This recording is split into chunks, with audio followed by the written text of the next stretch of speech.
Shalom semuanya. Saya bersyukur hari ini saya mendapat kesempatan yang baik untuk bisa sharing bagi kita semua. Harapan saya kita semuanya dalam keadaan baik, dalam keadaan sehat, dan dalam lindungan Tuhan dan juga diberkati Tuhan. Amin. Saya yakin dan percaya semuanya kita sudah merindukan firman Tuhan untuk meneguhkan setiap kita dan untuk memerdekakan setiap kita. Buat hari ini saya akan sharing buat kita. Saya percaya dan saya berharap teman-teman semuanya dan Bapak Ibu Saudara bisa diberkati lewat sharing firman hari ini. Mari kita buka Alkitab kita dari Yakobus 1 ayatnya yang ke-22 sampai yang ke-25. Tetapi hendaklah kamu menjadi pelaku firman dan bukan hanya pendengar saja, sebab jika tidak demikian kamu menipu diri sendiri.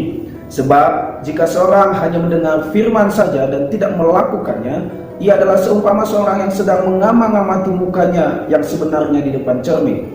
Baru saja ia memandang dirinya, ia sudah pergi atau ia segera lupa bagaimana rupanya. Tetapi barang siapa meneliti hukum yang sempurna, yaitu hukum yang memerdekakan orang, dan ia bertekun di dalamnya, jadi bukan hanya mendengar untuk melupakannya, tetapi sungguh-sungguh melakukannya, ia akan berbahagia oleh perbuatannya. Amin. Nah, Bapak Ibu Saudara, teman-teman semua, jika kita mendengar firman ini, tentunya sudah tidak asing lagi bagi kita, bahkan ini sudah sering kita dengar, ya. Ketika kita dengar, yang terlintas dalam pikiran kita, saya harus menjadi pelaku firman. Seperti itu ya. Saya harus melakukan firman dan bukan hanya mendengar. Nah, jadi judul hari ini Bapak Ibu Saudara, teman-teman sekalian yang saya kasih dalam nama Tuhan Yesus, judul renungan kita adalah taat. Amin. Ketika kita dengar kata taat, maka apa yang terlintas dalam pikiran kita? Yang terlintas itu susah, itu sulit. Aduh, bagaimana melakukannya dan sebagainya. Apakah itu yang terlintas? Atau ketika kita mendengar kata taat, langsung kita wah, hore, yes, mantap gitu. Jadi itu tergantung respon kita, ya. Tetapi sering sekali ketika kita mendengar kata taat, kita merasa berat melakukannya, ya. Tapi kata taat itu sesuatu kata yang luar biasa kalau menurut saya. Karena kalau dibaca dari depan itu tetap taat, dan kalau dibaca dari belakang juga tetap taat. Jadi mau dibolak-balik juga ketaatan itu mutlak. Amin. Ketaatan itu mutlak. Jadi sehebat apapun kita, ya, sepandai apapun kita dengan firman, bahkan kita menjadi pengajar, bahkan kita menjadi pengkhotbah, bahkan kita diundang kemana-mana, bahkan kita luar biasa dahsyat dalam pelayanan. Tapi ingat, ketika hidup kita tidak menjadi pelaku, maka semuanya akan sia-sia. Karena dikatakan kita akan seperti apa? Sedang bercermin, kita sedang melihat muka kita yang sebenarnya, lalu kemudian kita lupa bagaimana rupa kita yang sebenarnya itu. Bapak Ibu Saudara yang saya kasih dalam nama Tuhan Yesus, berbicara masalah ketaatan, ayo saya ajak kita, seperti apa ketaatan yang Tuhan mau dalam kehidupan kita. Ada banyak orang yang merasa dirinya sudah taat melakukan firman. Ada yang merasa sudah menjadi pelaku-pelaku dari setiap firman Tuhan. Tapi apakah benar bahwa setiap kita sudah menjadi pelaku dari setiap firman Tuhan? Ayo kita ulas, ya. Saya akan sharing hari ini, dan saya percaya ini juga bukan hikmat dari manusia, tetapi ini adalah hikmat dari Allah. Yang pertama, Bapak Ibu Saudara, saya catat di sini 5 jenis ketaatan yang sering kita lakukan, ya.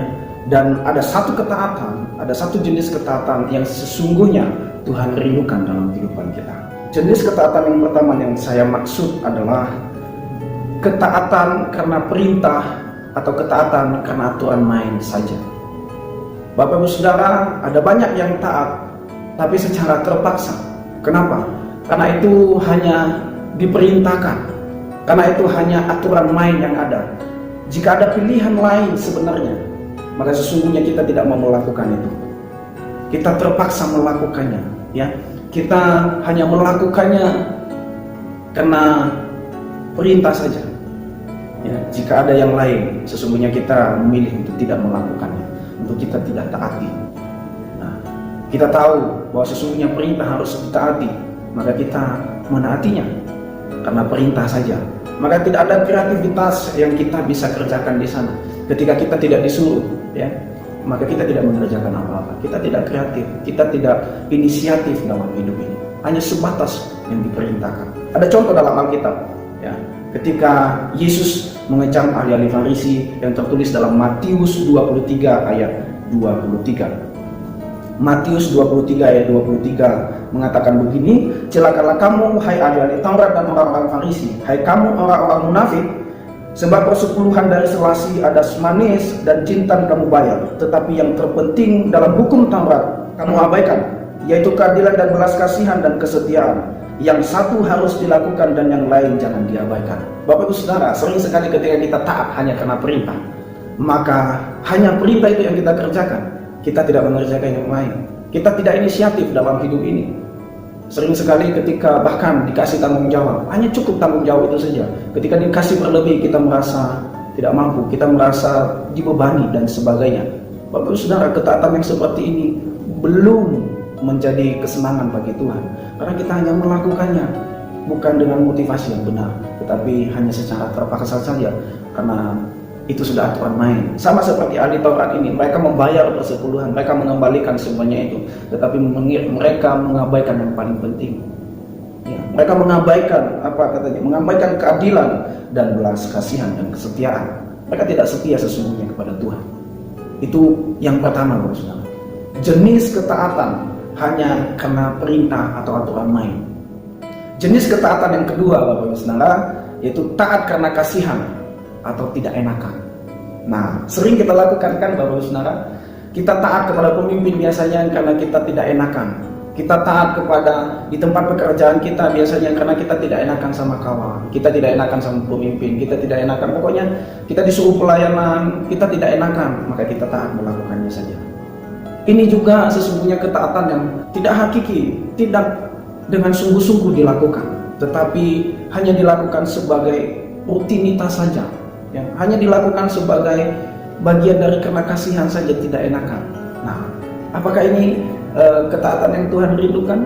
Ketika engkau tidak enakan sama gembalamu karena disuruh pelayanan, lalu engkau taat saja?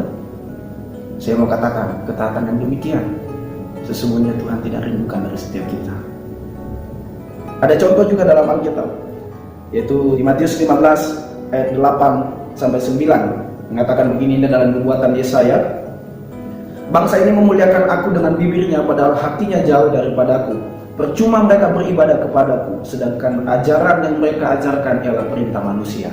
Bapak Ibu Saudara, teman-teman sekalian yang saya kasih dalam nama Tuhan Yesus, sesungguhnya kita melakukannya secara percuma di hadapan Tuhan ketika ketaatan kita hanya taat sebagai kasihan atau tidak enakan, ya.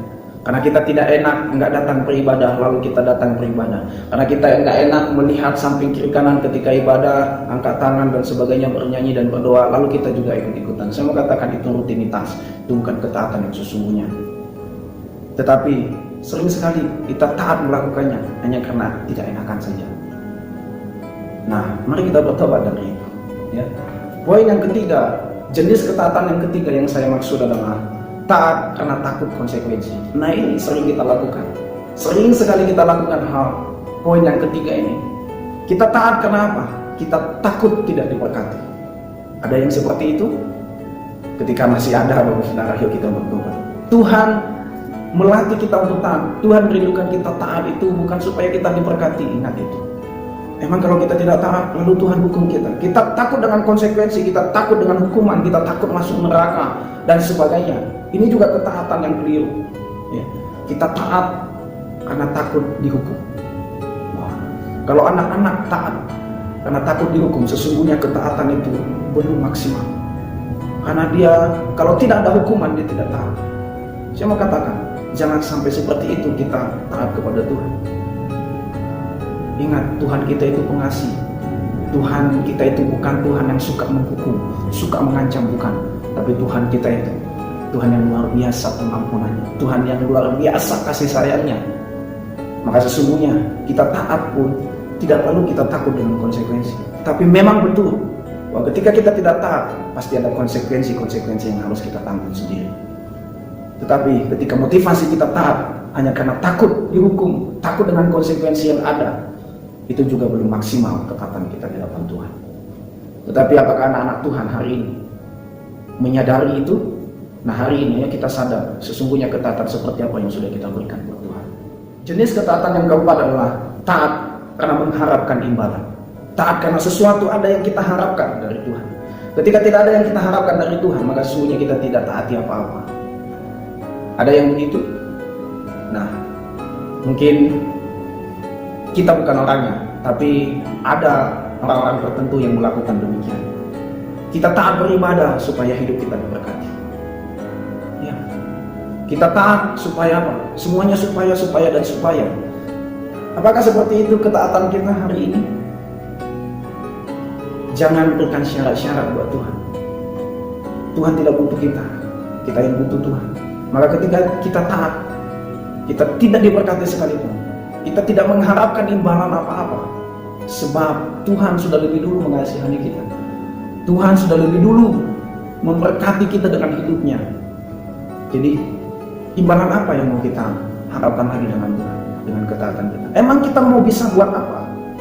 Kita bisa lakukan apa buat Tuhan?